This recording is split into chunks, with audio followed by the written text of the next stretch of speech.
welcome to Broadcast Week, the first one of 2021, and I am so excited to be given the opportunity to talk to Trinity's Counselling Service. I have two members here, Nisha and Orla, and I'm going to ask them to give a brief introduction of themselves before we tackle issues like Zoom fatigue, burnout, and of course, how to handle your results. So perhaps we'll start with Nisha, if you'd like to introduce yourself. Absolutely, and thank you so much for having us on the show, Eva. We really appreciate kind of the opportunity. My name is Nisha Webb. I'm an assistant psychologist in the Student Counselling Service. And my kind of passion area in the service is being able to reach out to as many students as possible and give them easy, understandable, but also most importantly, really usable information around their mental health. Just so that they have their own awareness, but also that they're equipped with the tools to support that as well. So that's me. And Orla, if you'd like to introduce yourself as well. Thanks, Eva. Thanks for having me. My name's Orton Mclachlan. I'm a counselling psychologist. So I've been working in the counselling service for nearly 15 years now. So my main work there is the one-to-one therapy, a bit of group therapy. I'm also involved in outreach, same as Nisha, and a couple of other projects like consent, and I'm often based out in Trinity Hall as well. So I have a couple of different roles, but my main thing is just the mental health support.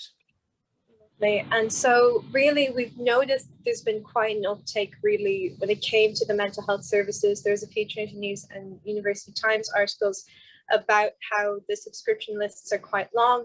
And ultimately with this episode of well, really the show on Broadcast Week, the objective is to show students that there are multiple supports available from the Student Counselling Service and not to be disheartened almost, because they do have things like emergency appointments, there's support groups, as you mentioned, there's group therapy, there are other alternatives, and especially to those who may feel anxious about one-to-one therapy, because it can be a milestone almost to get over, confessing a lot of your deepest fears or anxieties to someone you don't know. And so Nisha, could you explain like what other outreach groups there are within college, because sometimes they don't get as much publicity, or sometimes people aren't even aware that they exist? Absolutely, Eva. And I like that you kind of mentioned some of the communication that's been going out around recently. I read a piece in the University Times, and it was really well put around, just because services are busy, your challenges or your difficulties aren't any less, and that is absolutely the way we would see it in the counselling service. No matter what you're going through, what it may be, we are here to support you, and we do try to do that in a number of kind of different ways. And it doesn't always look as what we may traditionally think of from, say, Goodwill Hunting, lying down on a couch and kind of probing one-to-one. We have lots of different ways to approach it. So one of the supports that we have that all students can avail of without even, kind of contacting or reaching out to us is on our website, and that's called SilverCloud. It is an online cognitive behavioral therapy resource, which is totally led by the person who's using it. It's kind of set up almost like a bit like Moodle, in that it has different modules and sections in it, where you're able to go at your own pace, explore, get some information around, kind of understanding your thoughts, feelings, and behaviors a little bit more. But it also has those really nice practical tools and strategies that it walks you through of, okay, so I know this information, how do I take it and put it into my own life? And one of the really nice things about this tool is, again, you can reach out to it and engage with it at your own pace, but every week or every 2 weeks, you get support from a staff member here in the Student Counselling Service as well. So while you're doing it at your own pace, you are still getting that professional guidance through the program, and it's personalized, again, like I said, around your own kind of challenges. Orla, would you have anything you'd want to add to that? Just that if you want to sign up to SilverCloud, you can pick the topic that most interests you. So there's one for stress, one for building resilience, one for depression, one for anxiety, and there is actually one specifically for coping with the pandemic. I think it's got COVID-19 in the title. So you can kind of pick the one that's tailored to what you most need at the moment. That's super fascinating, because definitely I think a lot of people, it's almost, because you do have to commit almost to therapy. You do have to make sure that it is regular and that you are able to have a coping a way, like a coping mechanism that is regular and that allows you to vent and allows you to, you know, release stress or any built up emotions. And definitely if something is personalized, so that, you know, I know some days when I was personally going through a lot of therapy sessions, you would wake up and you just say, this is the last thing I want to do. I don't want to sit in front of a person, and I don't want to, you know, have to be emotional today because it's almost draining.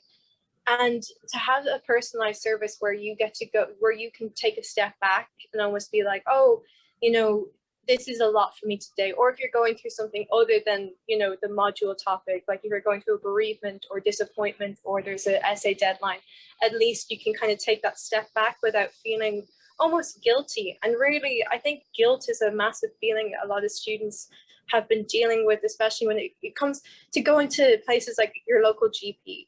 You know, you do feel that other people have it worse. And Orla, I'm going to pose this question to you.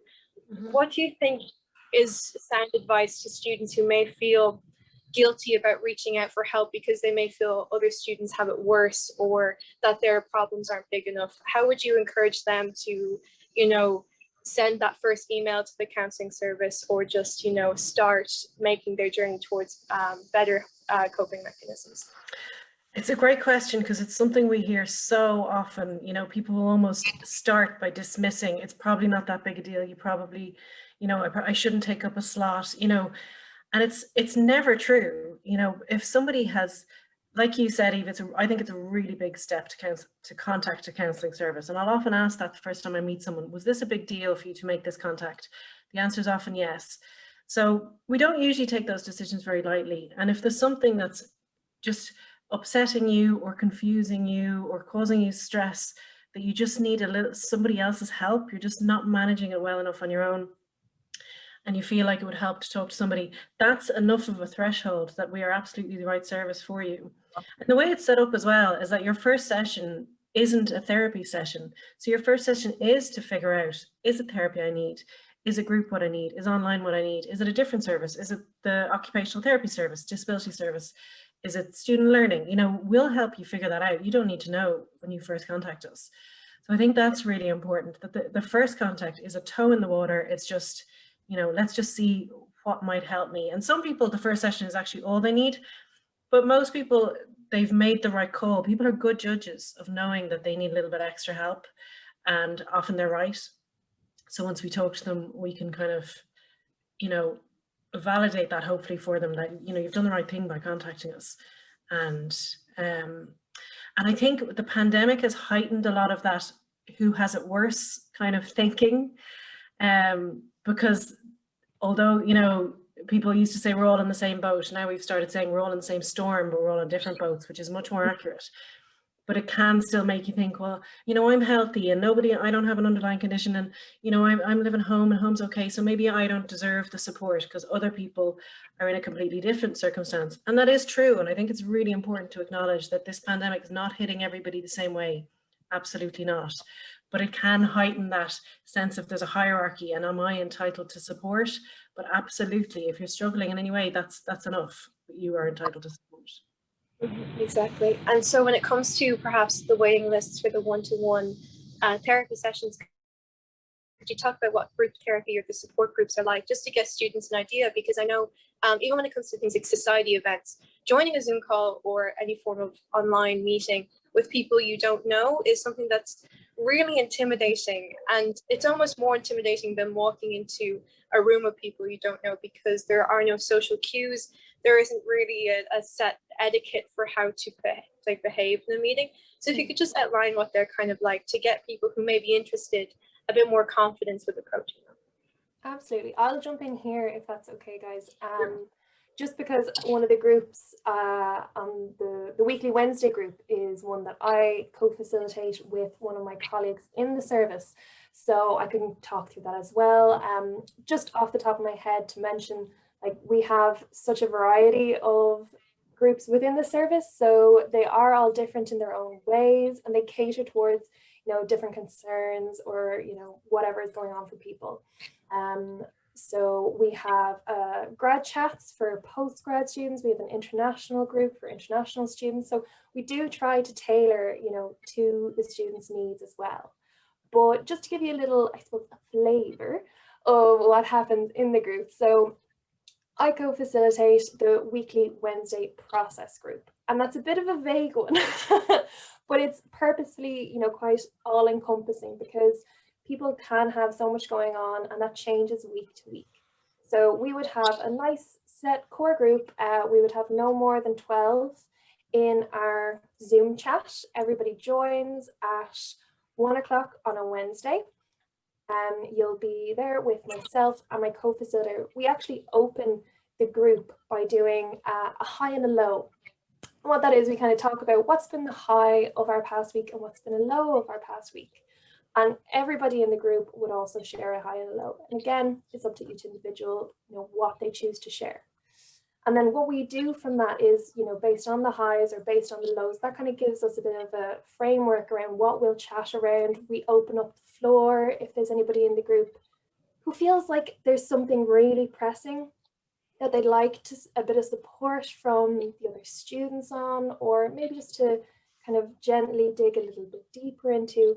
It gives them the space to do that while also being really supported, not just, you know, by us in the counselling service, but also by their peers, you know, by the other students who are going through similar or have gone through similar situations. And it's those different perspectives that still kind of feel so relevant to them. And I think it's so important in a time when, gosh, isolation, loneliness are such big challenges that we're facing, that actually just kind of getting those different pieces of feedback from people who could potentially be your friends, you know, if you're on campus, is so valuable.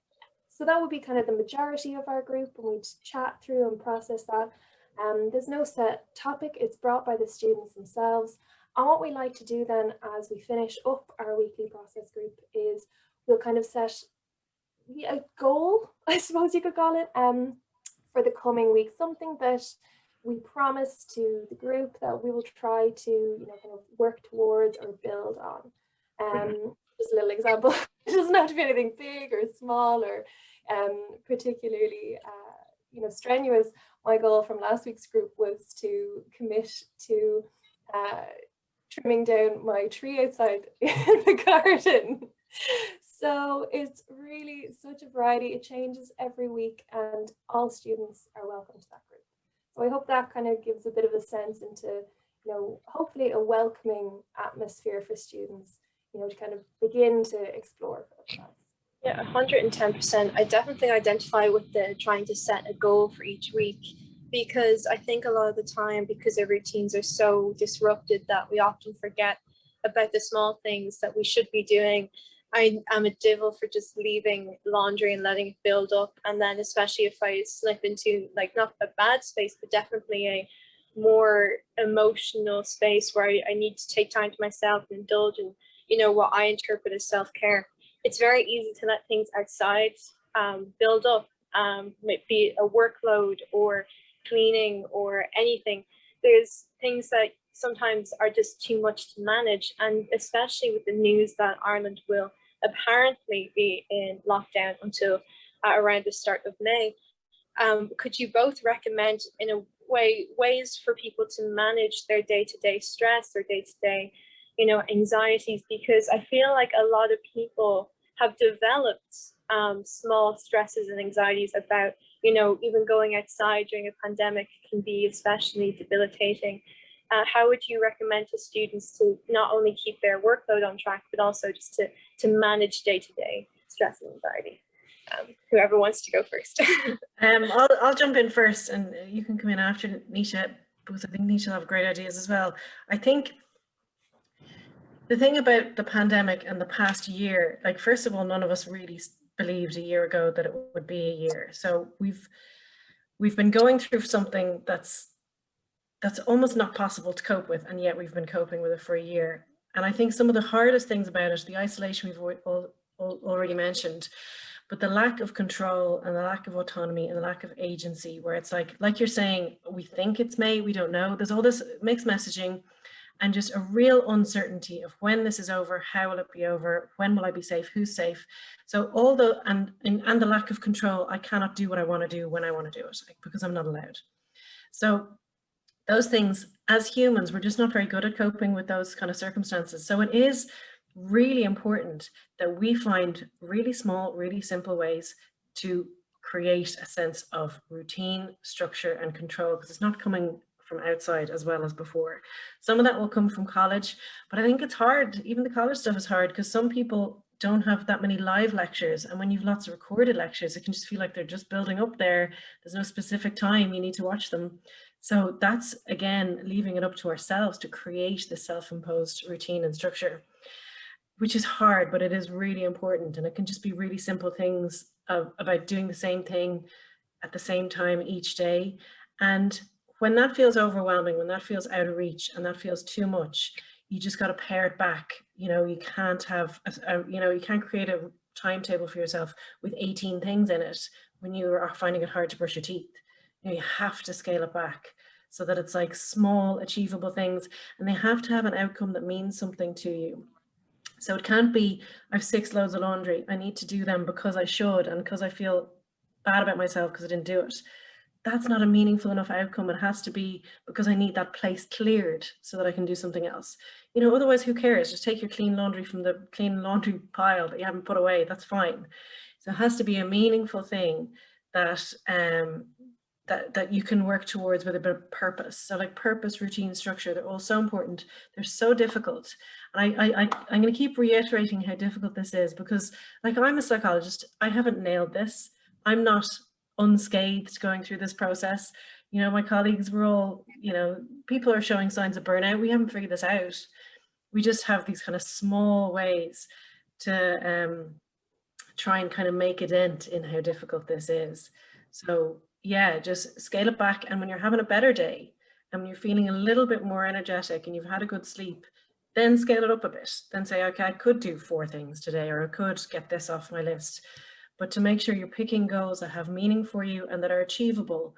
And some people find it's a nice way to start the day to write down the things I'm going to do today. Other people find it's more helpful to do it before bed, like this is what I'll achieve tomorrow.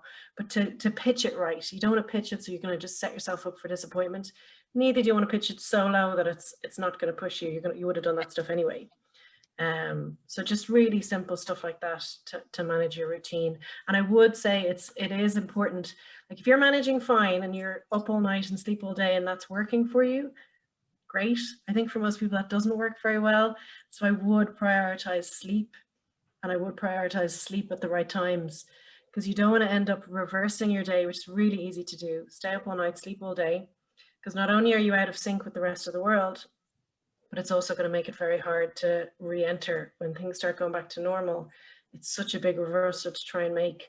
So I would definitely prioritize sleep, and then just really small things you can do for yourself during the day to kind of feel like you're less drowning, I suppose. Yeah, and Nisha, do you have anything else to, you know, advise students on how they can cope better throughout lockdown and hopefully post-lockdown too? I kind of feel like Orla's taken all the words out of my mouth and said them better than I possibly could have.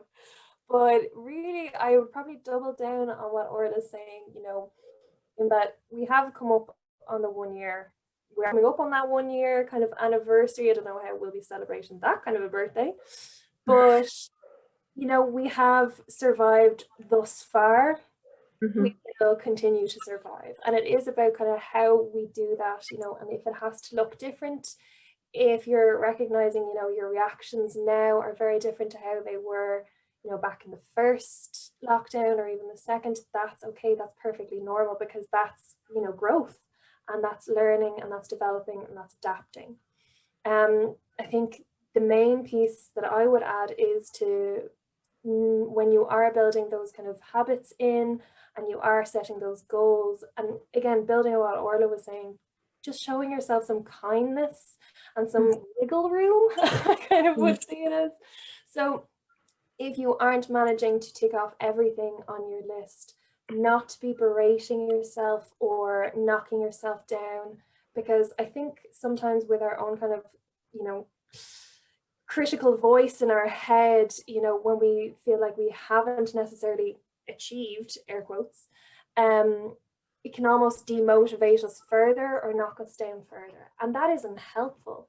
And it is perfectly normal and natural that we do have that. You know, it's built from times where that was actually protective for us, or it was a helpful coping strategy. But sometimes, you know, it doesn't lend itself to the situation.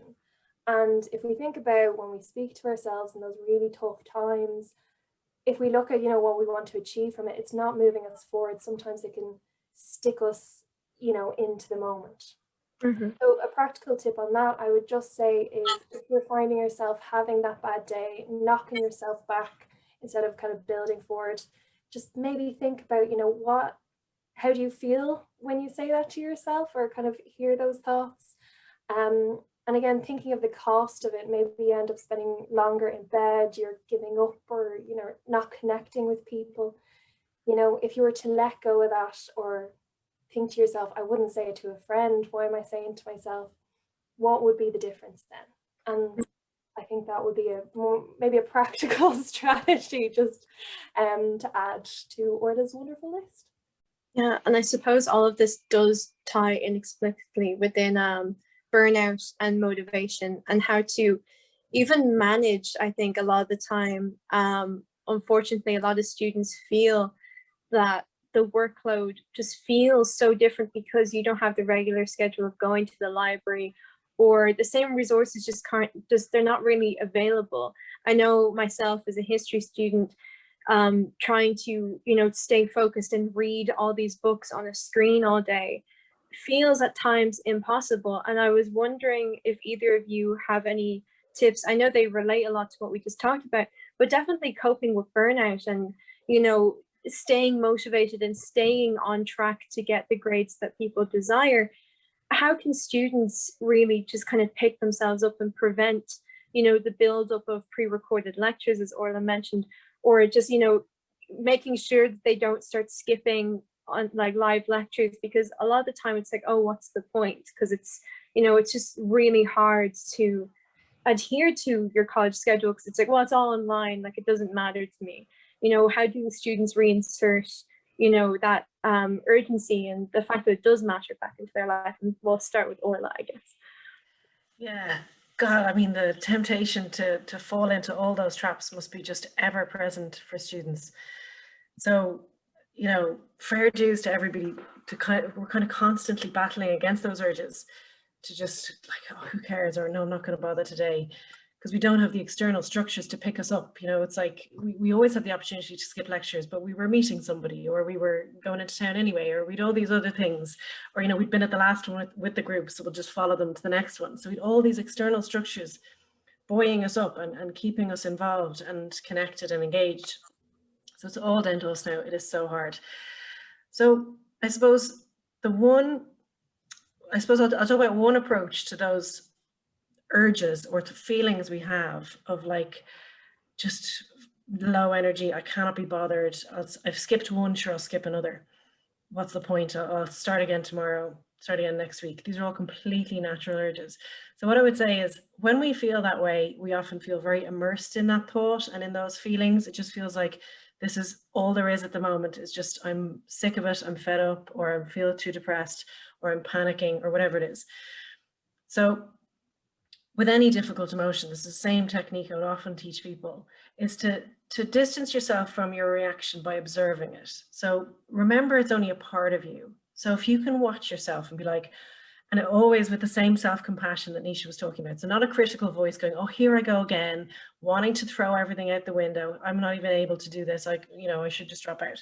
So not a critical observation, but as compassionate as we can muster, to watch ourselves and be like, part of me is like really wants to give up right now, or wow, part of me has gone into fight or flight panic mode.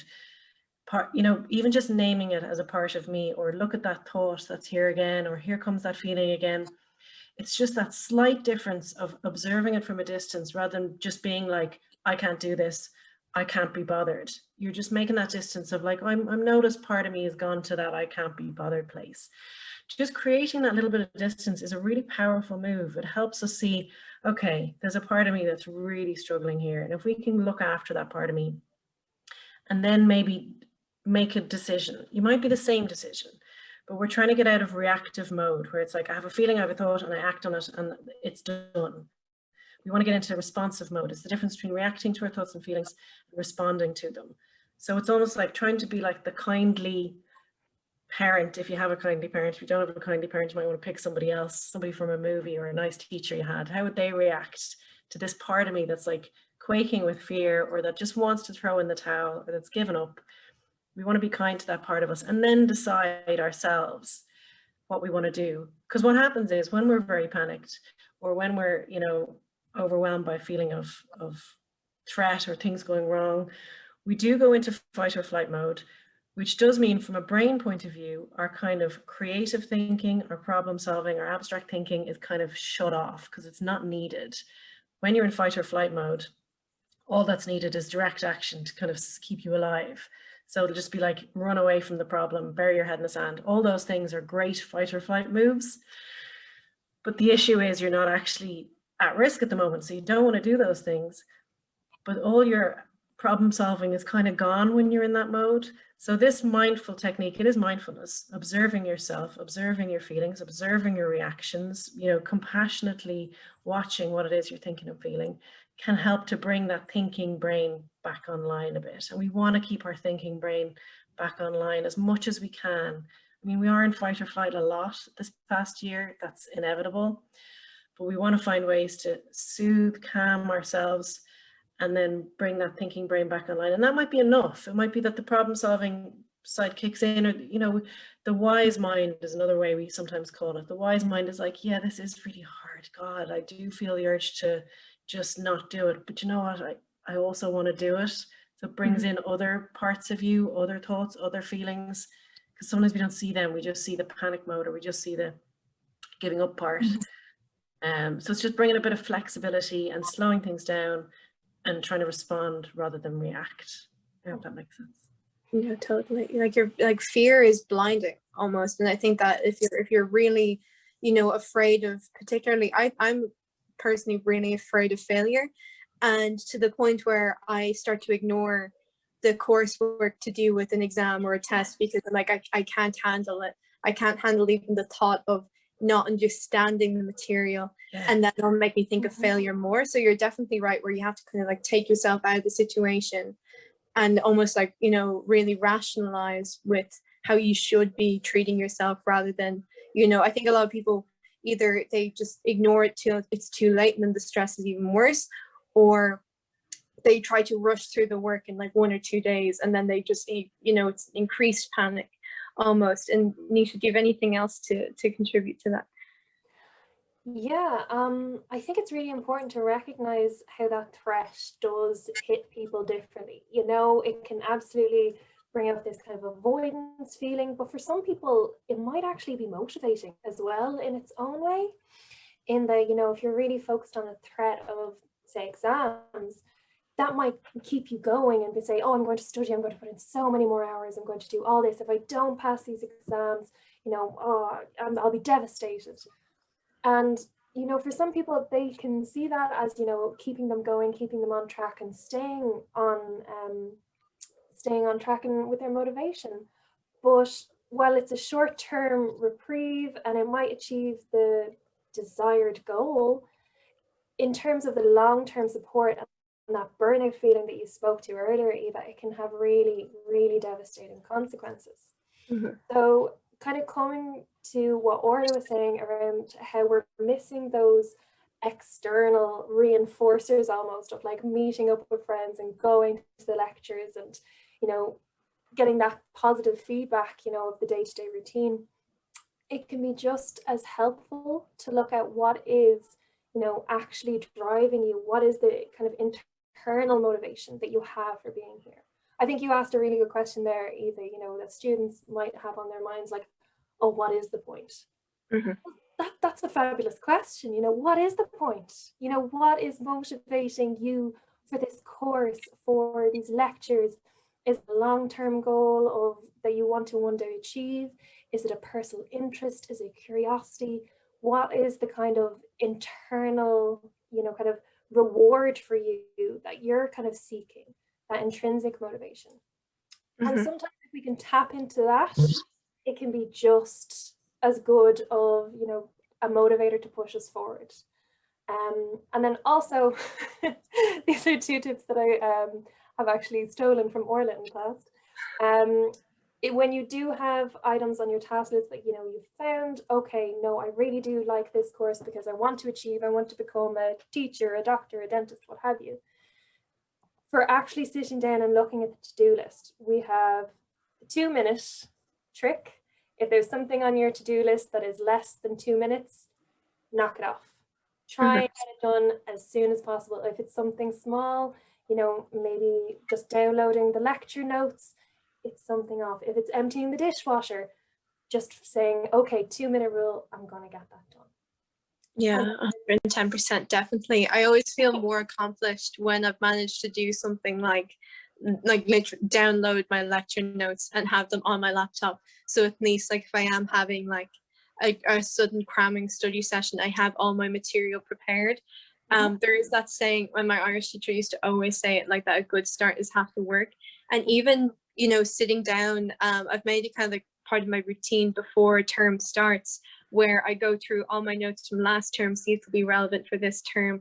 And then I go into like the handbooks for the next term and I download anything I think will be relevant, because I know around week 3 and week 4 are places where students, they really feel the pressure, because the first 2 weeks often feel like we're a little bit in limbo, especially with the setting up of tutorial groups and, you know, discussion forums, everything. So there's like a 2-week delay, and then week 3 it's like suddenly, oh, you have tutorials and lectures and reading and assignments, and it's very much like a jarring feeling. And definitely to first years, that's just my personal tip, before term starts, think of what you might need and get it, download it, and you'll just, it often removes the feeling of urgency sometimes, I guess, around assignments, because you have a little bit of work done. And it's almost being kind to yourself in that way, isn't it?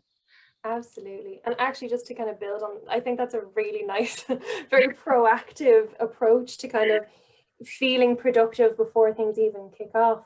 And I think that it would be one of the tips that our student learning development team would also recommend. They have so many fabulous resources if there's any specifically academic challenges around maybe essay writing, referencing. They have this fabulous kind of shut up and write session that they do, where it's an open drop-in Zoom and everybody in the Zoom is literally just working away in their own little kind of study area, what have you. But it's a nice way of kind of having that peer support. But they would have lots of similar tips to that. And I'd really recommend, if there's any academic challenges or difficulties on that side of things, to get in touch. And kind of speaking on like academic challenges, because we've had results week was from the recording of the show is around a week ago, and you know, SCOL's results will be coming out as well. And really a lot of us didn't seem to get a break in between, you know, term 1 and exams, because for the first time in my student history, Trinity had after Christmas exams. So I feel like the stress was almost prolonged. And even the anxious waiting period for results, it really is so hard, I think, to maintain your standard of work when you don't have that peer motivation in person, and even like the TA validation, because when you're in tutorials and you get that, like, you know, almost freer discussion because it's in person, a lot of the validation, I think, out of college has unfortunately disappeared. And you know, students may be feeling that they aren't, you know, adequate, or that they might be losing some self-worth because their results aren't as high, especially those in 3rd year and above, where, you know, this really contributes to their degree. And so when it comes to processing results, how would you two recommend students, you know, get over disappointment in a healthy way, and in a way that's like, you know, not as harsh and does take the more kind approach as we were talking about? Do you want to start? Yeah. I don't mind. You go for it, Orla. You're on a roll. Yeah, I think disappointment is one of the hardest feelings to tolerate. A lot of what we're teaching through counselling, and the counselling itself and through outreach, is about tolerating difficult feelings, not about avoiding them, not about making sure they don't happen. It's about how to tolerate them when they do happen, because they're a normal part of life. But disappointment is a really, really hard one. It really hurts to feel like we've fallen short. It really hurts to feel, and it can feel like a loss, you know, a loss of what we expected. It might have a serious implications in terms of loss. It might not. It might just be a loss of kind of your hopes or what you expected or how you saw yourself, or yeah, it might have implications. Might you lose a first? Might you lose, you know, we don't know, but it's just a really, really hard thing to tolerate. And, you know, the recurrent theme that comes up in all of our work and our conversation today is the self-compassion piece. Because to get over disappointment, we have to let ourselves feel it. If you go straight into kind of, you know, no, move on, you know, this is useless. Or if you sink into it, you know, and absolutely lose yourself in it, neither of those are going to really help you move through it.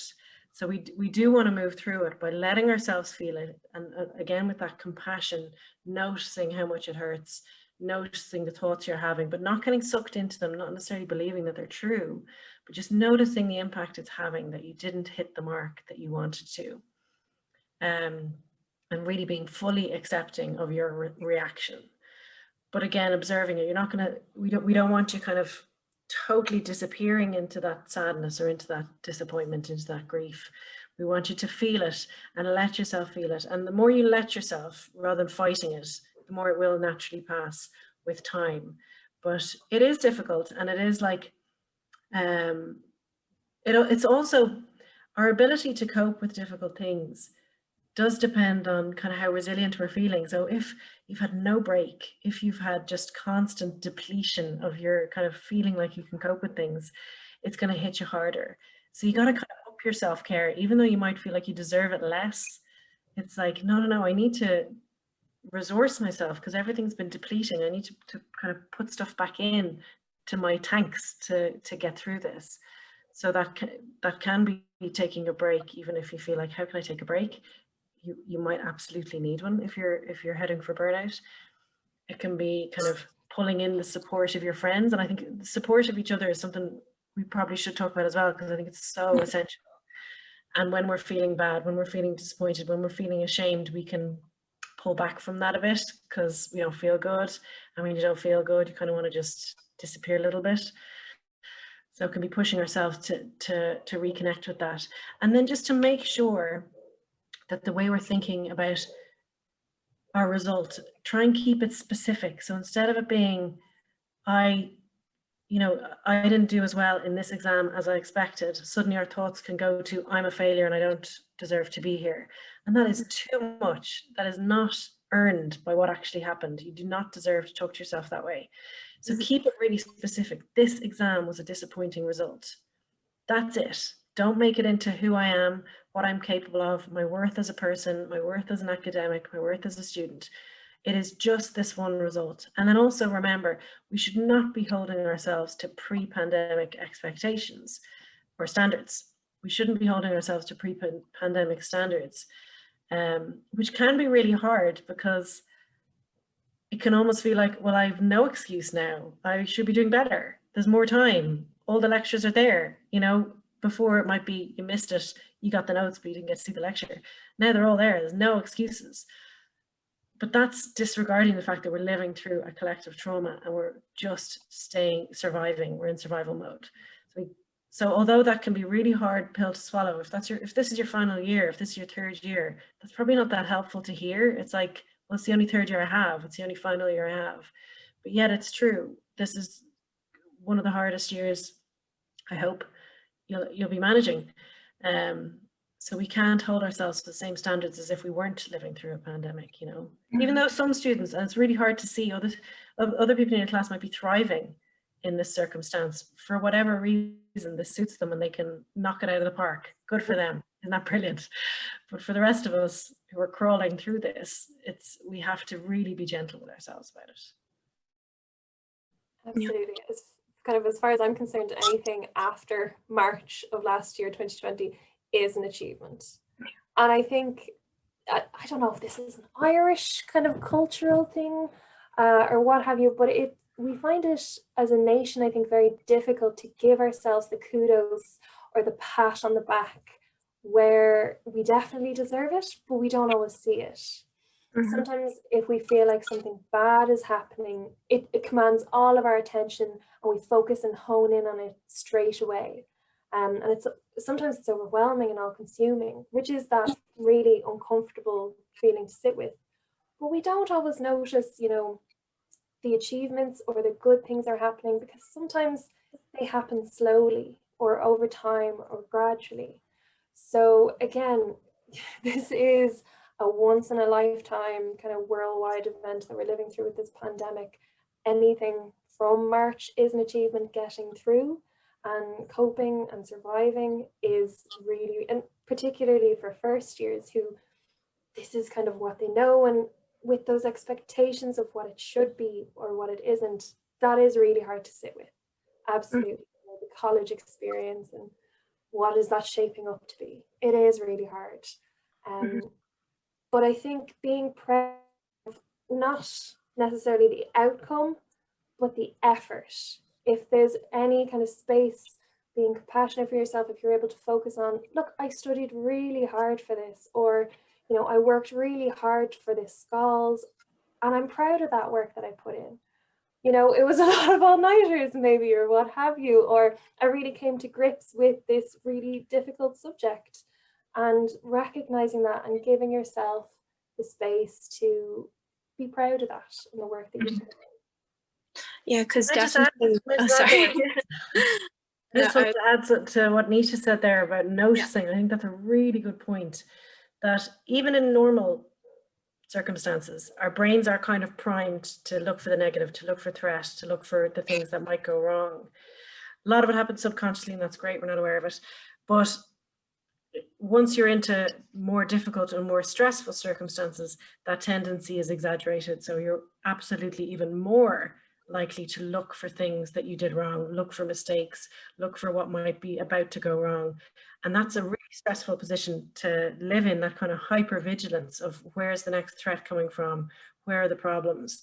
So it's a natural thing your brain does, so it's not your fault, there's nothing wrong with it, but we have to actually put in a lot of effort to almost manually override that by choosing. That's why gratitude journals have so much evidence behind them. Because it's like building a habit where I will notice the other things, not the things I messed up, not the things in my life that aren't working, but the things that I am grateful for. So it's not just about noticing things we're grateful for, but just noticing things that we did well, that were okay, that were, you know. So that's why that, and again, that highs and lows. I remember last year in the first lockdown when me and my friends used to have a weekly Zoom. We don't do that anymore because we're all so sick of Zoom. But one of them started this weekly highlights of the week, and we were all just like, stop, I haven't done anything. Why are you asking me for a highlight? But when we were forced to do it, it was like, oh, actually, I do have a highlight. It's small, you know, it's not going to change the world, but it was nice to be forced to think that way, because we were so stuck in everything's rubbish. And there's nothing good about this. It's not about looking at the bright side either. We're still acknowledging that things are hard, but we're overriding that tendency of our brain not to notice the good stuff. It's very hard sometimes to get out of the negative mentality, because there is a lot of frustration. You have to kind of acknowledge that within Ireland there was frustration with the government not implementing proper lockdown restrictions. There is frustration now with the vaccine rollout, where, you know, Leo Varadkar was promising that we're going to reach over 100,000 vaccinations per week. And it's like, well, get a move on. And it's really easy for us to kind of sit here and be frustrated and be angry. But it is, you know, literally, I think, separating yourself from the mindset where it's like, well, yeah, this situation where I am in, it is bad. But what I can do as a person, I can do good, and I can do things that benefit me and make me more positive. And, you know, you could get involved in projects that, you know, that normally you wouldn't have the time to get involved in, like it. But that's the other thing, that's the flip side to all of this, is that I think a mentality has developed where it's almost like a comparison culture, or like everyone's kind of showing off with the achievements that they've done throughout lockdown. One of my friends learned, I think it was Greek, and I was like, I painted my room, that's my big achievement. And I definitely think a lot of us are almost diminishing the ability for us to continue living day to day because we don't see it as impressive or, you know, a big achievement to literally do what you were supposed to do if there was no pandemic, like, you know, going to college, feeding yourself, you know, having a shower. They can all be big achievements to a person. And I wanted to ask you both how we can cope with this comparison culture and still maintain, you know, like healthy friendships and, you know, still maintain, you know, feeling good about ourselves. Because I think a lot of the time, a lot of people throughout this lockdown have almost been overhyping what they've done in order to make them feel like they're not missing out on their early lives. I know a lot of people in like their early 20s have been complaining about, oh, I'm losing my life to this, and it's like, well, you're still living, and a lot of people are very proud of the fact that they managed to still live. So I want to get your two perspectives on how people can manage this almost pressure to be productive. If Nisha wants to go first. Oh, the pressure to be productive. Like, where does that kind of pressure come from? I think is also really important. Is it what we're seeing online? And like you said, you know, I think everybody, even when we're trying to take a break from our online media, we're consuming online media. So is it that, you know, pressure from others? Is it a society pressure? Is it cultural? There's a lot of different kind of factors in where that's coming from and how that is kind of sitting with us. And like Orla was saying earlier, there's a lot of kind of challenge in understanding the pandemic and your expectations that you put on yourself with that. So, you know, what have you, we've more time, we've more space, you know, there's things that have been taken away, but you know, how can I maximize this? And I think that there is this big pressure to always be producing and, you know, kind of moving forward, or this idea that everything is going to be happening, when actually sitting in the moment and kind of trying to be present is really challenging, because it's something that is so conflicting with all the messages that we're receiving. I know Orla spoke to it a little bit earlier about that kind of compassionate mind and being able to sit and kind of tolerate those feelings without having that judgment around it. But mindfulness can be a really helpful tool in that as well, in terms of taking stock of where you are at the moment, being present and seeing what's around you. One of my favorite ones to do actually is it taps into the senses, because I'm not great in mindfulness. It's an ongoing practice. And I've been at it for a good couple of years now. So I find it really helpful if I can actually, you know, have something tangible to use. So it's the 5 senses. So it's 5 things you can see, 4 things you can hear, 3 things you can touch, 2 things you can taste, and 1 thing you can smell. I was like, what's the other sense?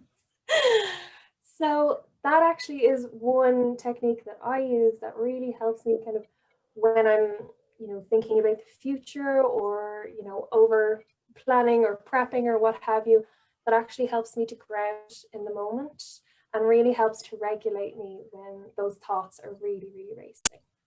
Mm-hmm. Yeah. And Orla, do you have any tips about how to kind of remove the guilt to be productive? Yeah, I think the guilt to be productive, like, we didn't lick it off a rock. We've been raised in this culture, you know, well, let's blame capitalism for that one, that we must be constantly optimizing and, you know, pushing forward Project Me.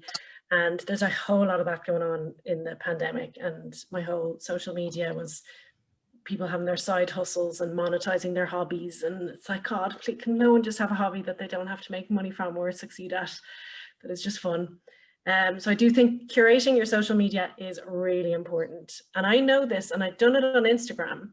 And then I kind of recognized that there was stuff getting in on me and Twitter as well. So I was like, I actually have to do it here too. Which of the accounts I'm following? I might like these people, I might think they're really interesting, but I feel crap after I've seen what they've produced. So there's that.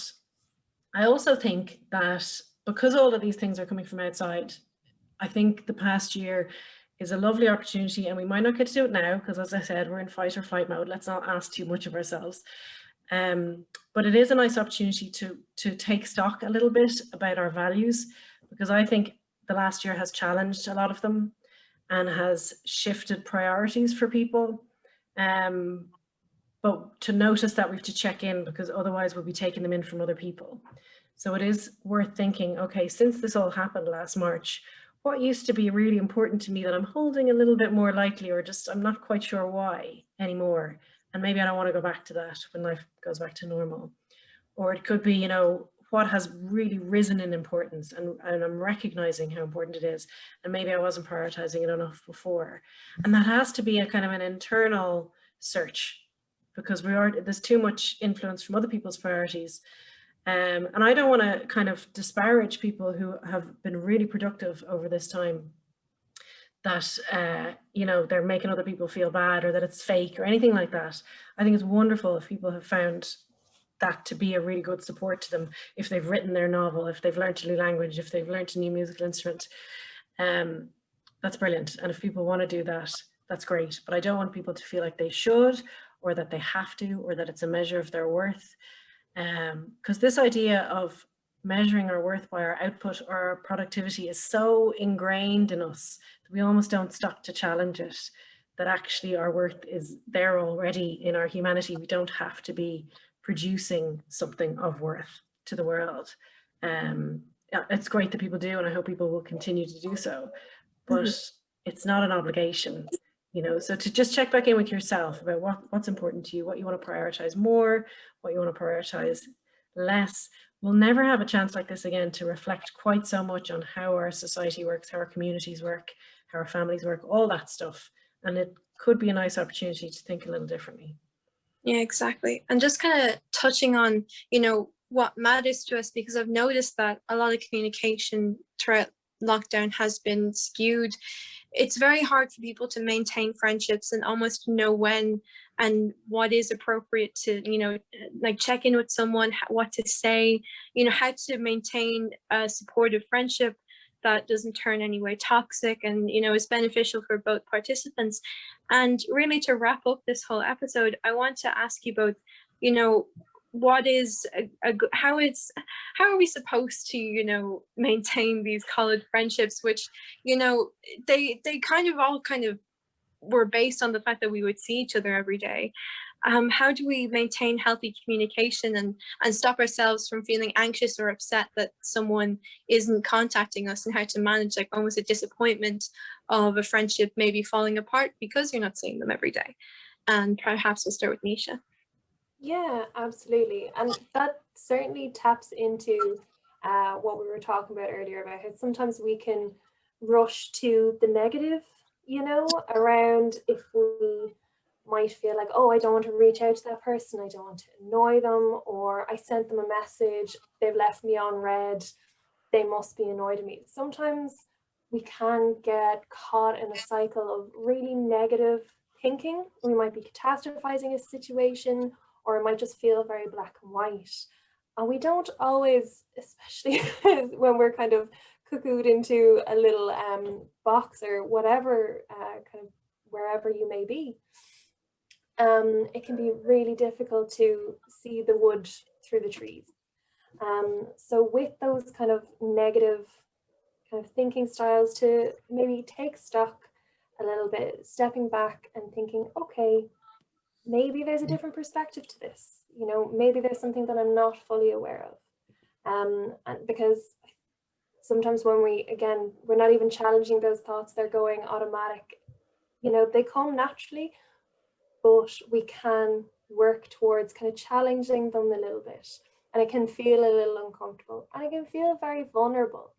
I think there's a big piece to, you know, the kind of vulnerability of still, you know, reaching out and working on those relationships in lockdown, where there's so much that is unseen, or everything's through technology now as well, that can be really challenging. And it's important to accept that and recognize it as well, you know.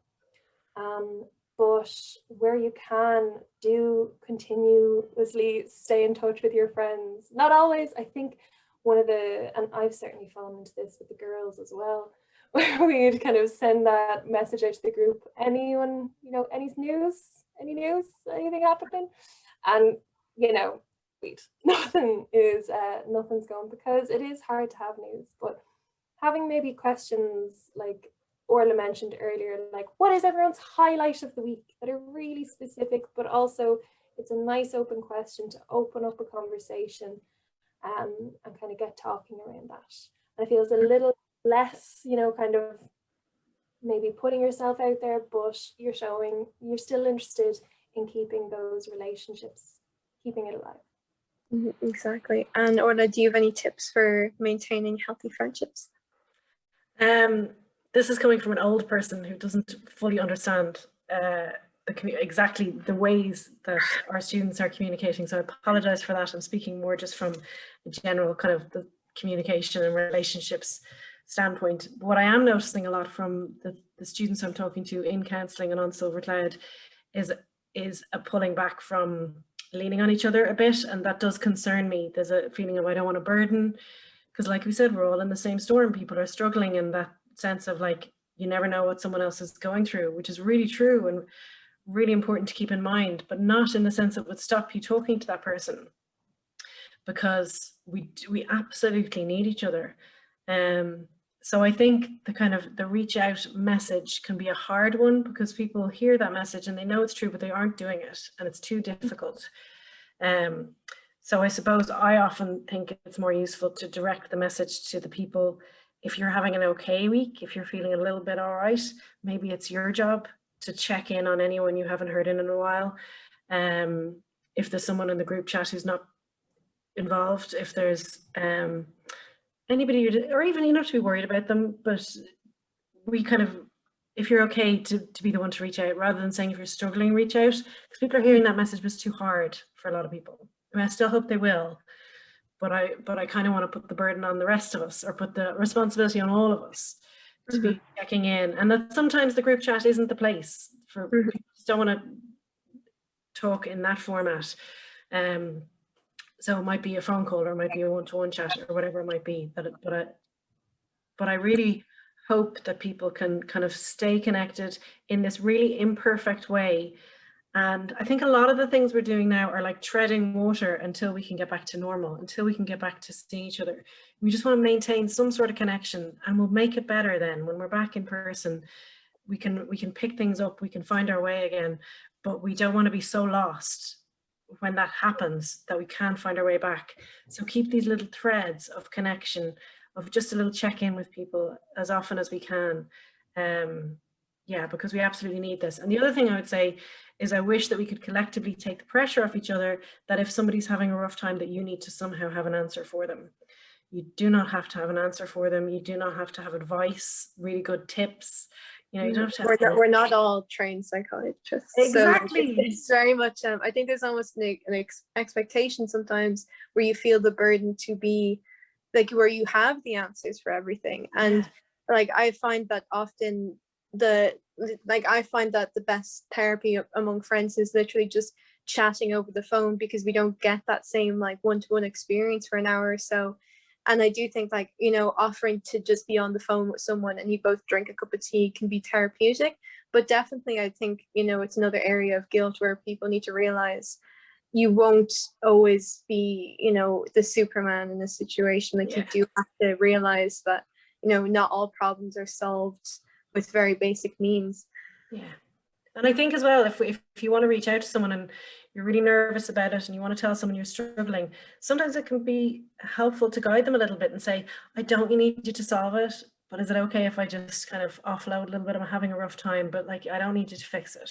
And that can relieve the burden for everybody, you know. Exactly. And if you're involved in anything like college-wise, and especially, you know, everyone has day-to-day stresses, and definitely I do recommend, like, as you said, like, speaking to a friend, I don't want, you know, solutions or you to, like, you know, suggest ways of improving this. I just want to talk about the stresses I'm going through, because often I think stress is almost amplified by the fact that you keep it to yourself.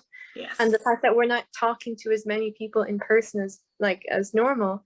It's just because on your day-to-day walk throughout college, you would get the opportunity to be like, oh, I was annoyed at this grade, or I'm annoyed at this project, or this didn't turn out how I wanted to, or this happened to me yesterday. It's these little tidbits of news that, again, I feel like we're not really classifying them as big things or things to share. And it is that element of trying to share things with people, and like almost not appear negative as a lot of the time, and you want to maintain this positive image of yourself and that you're thriving throughout lockdown, but really a lot of us aren't, and that's perfectly fine and almost expected.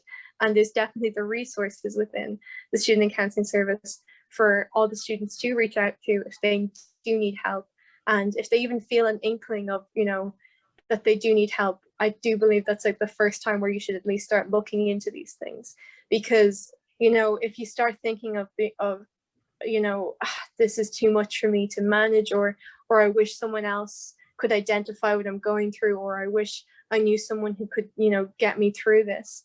Those are all thoughts that link to, you know, maybe you should be reaching out to what's available, what's there, and you can find something that definitely suits you, as we've heard today.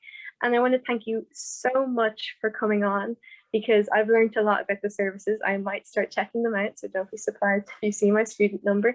But yeah, I'm really just thankful that I got this opportunity to even ask these questions, because even though I'm someone who has, you know, used the Student Counselling Service before, you don't really, I think a lot of us don't really recognize how many services actually are available.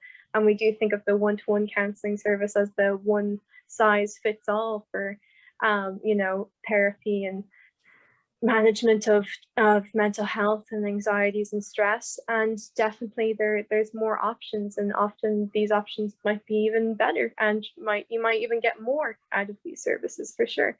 And yeah, so thank you both so much for coming on, and I hope everyone listening has gotten a lot out of this. So. Thanks for having us. Absolutely. Thanks so much for having us, Eva. And for anybody who is interested in finding out that little bit more, or, you know, maybe this is the push to get more information, you're more than welcome to follow us on our social media channels. We're pretty active at the moment on our Instagram. We're at TCD_headspace, and same on Twitter and Facebook as well. Or you're welcome to go to the website. We're at tcd.ie Student Counselling.